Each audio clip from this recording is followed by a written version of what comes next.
Without further ado, let me introduce our moderator from Variety, Gordon Cox, David Zappone, Scott Mance, and then the undeniably amazing Adam Nimoy and Zachary Quinto.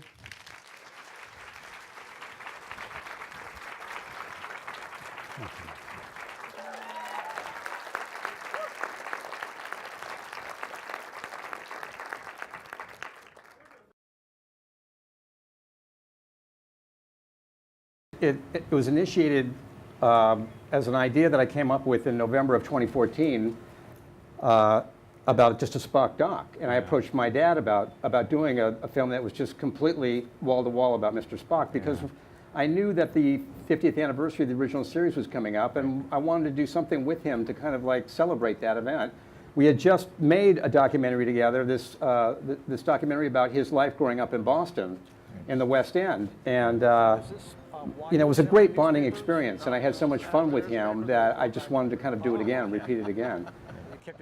4 months later, he passed away, and I was kind of overwhelmed by the response of emotion from fans all over the world, not only about the loss of this pop culture icon, but about the loss of Leonard Nimoy, the artist, the humanitarian, and it was clear to me at that point that I needed to expand the film to include his life, clearly, and his legacy. And then as I began to delve into that quite a bit, it became increasingly clear that my own perspective, my own story was kind of bound up in that. And I really have to say it was my stepmother, Susan, sitting in the third row here. Hi, Susie. Look at you. Talking about you now. Yeah. I'm about to say that was my stepmother, Susan, who said, you know what, you really need to include your own story, your own journey with Spock and your father, because that's what will make the film unique. I mean, anybody can make a film about Mr. Spock and Leonard Nimoy. Nobody can really tell my journey from my perspective.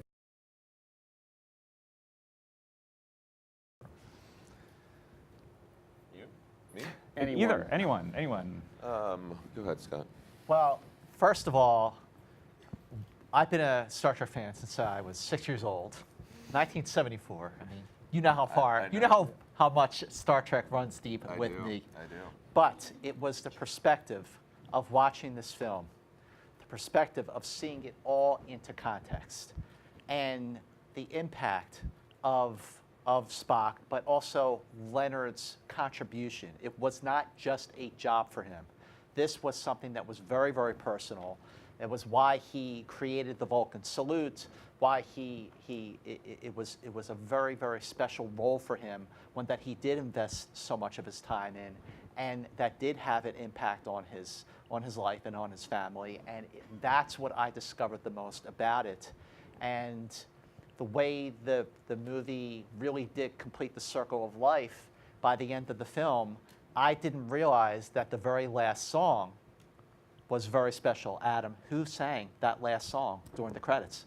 In the credits, you heard David Bowie's Starman, which was, you know, when Bowie passed away in January, my son Jonah is a musician, and he glommed onto that song, and he performed it at a show that he played at Silver Lake in Los Angeles. And you know, the whole family was there. We were so blown away by his rendition of that song. And then I started to look at the lyrics, and I thought, Jesus, this could be about Spock, not just Ziggy Stardust. You know, it could be about Spock. And so I contacted the publisher, and they got what I was trying to do, and they gave us a license, a very inexpensive synchronization license, and then we had Jonah recorded for the film. And I just thought it was a nice touch to two iconic figures kind of merging. Thank you.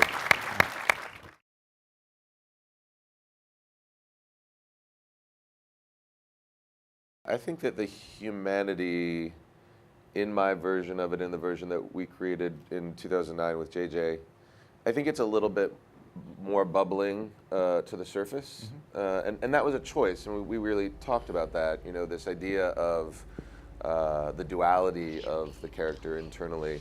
And Leonard and I would talk about that as well. But I feel like as we continue, as we go on with our films, that the kind of balance gets struck a little bit more. Do you know if that makes sense?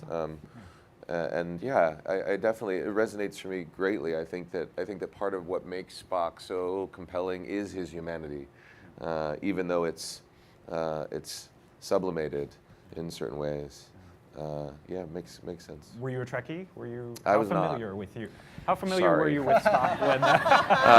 I grew up. The show was in syndication, and I would watch it occasionally. But I wasn't. I didn't. It didn't. I was. I can't even. I was more of the Star Wars generation. It was just more. I'm sorry. but the great thing about that is the evolution in my own personal life and the appreciation that I've cultivated not only for the character, but also for the world that Gene Roddenberry created, and how many diverse tangents it's been able to explore and go on in the past 50 years is really inspiring. So I have a deep appreciation for it now.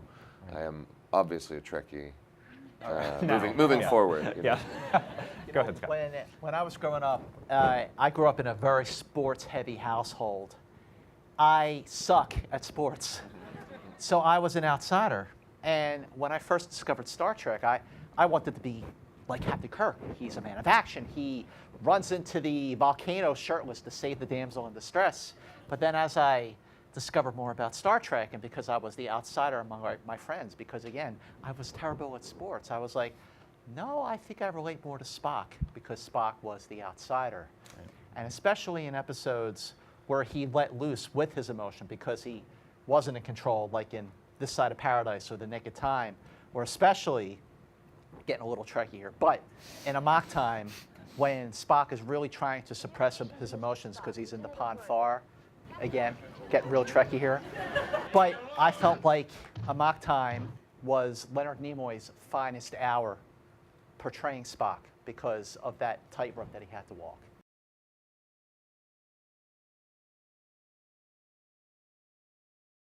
Oh, I was there from the beginning. I mean, even before it aired, I was a fan. Those pictures of me with him when I had the Spock stuff on, I was completely so. When he brought home the first Polaroids in '64 when they were shooting the pilot, wow. I was 60. I was 8 years old or 7 years old, and it was 8 actually, and it just floored me because I was a TV kid, of that generation, of that era.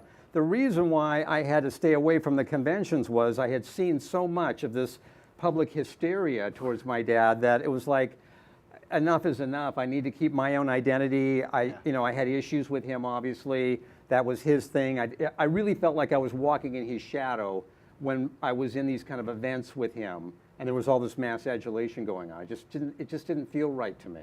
And I was with him at the Chicago convention in 2011 where he said farewell, his last personal appearance. Yeah. So we were there, but that was the first, annual Vegas convention, which is supposed to be the mother of all conventions, the Mecca. And so that was the first experience for me, and it just felt great to be there. The interesting experience that I really had there was that so many people came up to me and shook my hand, feeling that they were somehow connected to Leonard Nimoy's DNA.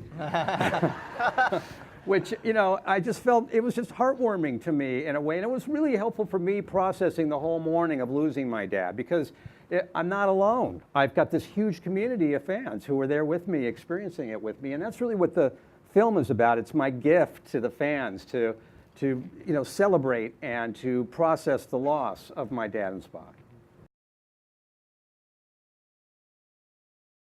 Well, yeah, I mean, some more than others. I mean, yeah, they were on board. They were basically very supportive, and either in spirit or actually wanting to participate. I think, my sister is a real tentpole, I believe, to the film. I mean, she really helps carry us through this evolution because she and I had experienced everything from beginning, the sole survivors of our family. So I was, really indebted to her to really stepping up to the plate. She's not, she's a little camera shy, frankly. Yeah. And so I think she just did a phenomenal job.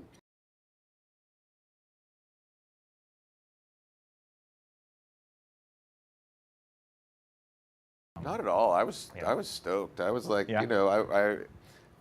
I was really excited to work with JJ first of all, and he and I had very clear conversations about what he wanted this new iteration of the story to be.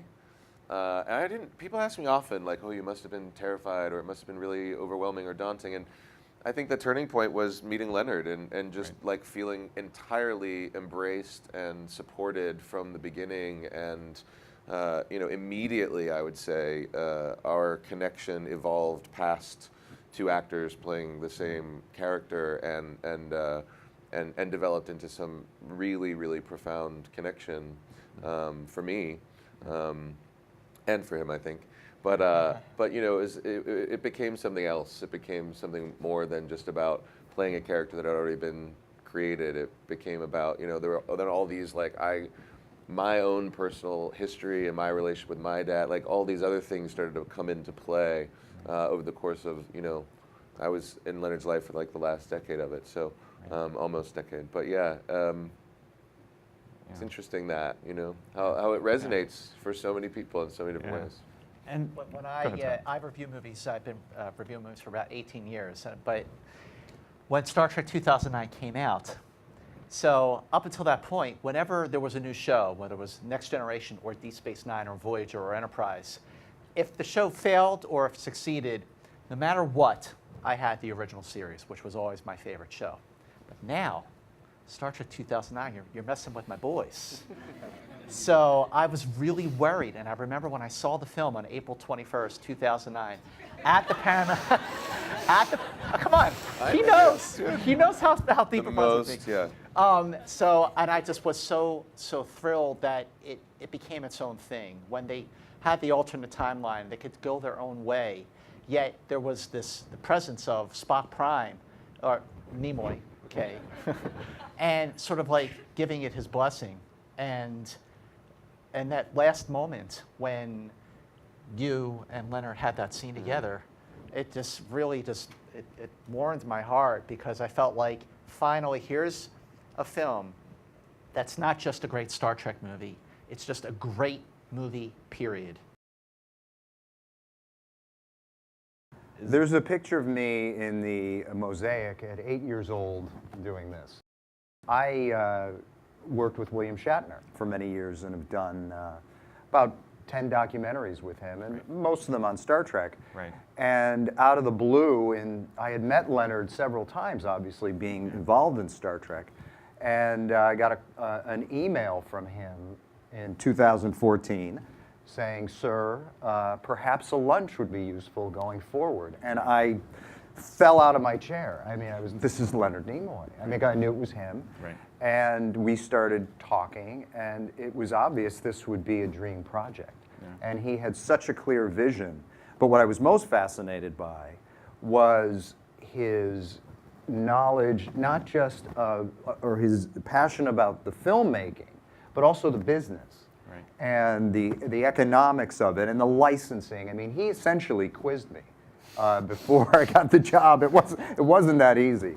And yeah, like the rest of the world, I was just so moved and saddened at his loss, and was blown away by the reaction globally. The other thing about the film, and this was what Nicholas Meyer pointed out, and I never realized this, is that Leonard played Spock as a character who was suppressing his emotion, that he wasn't illogical, that he was suppressing his emotion.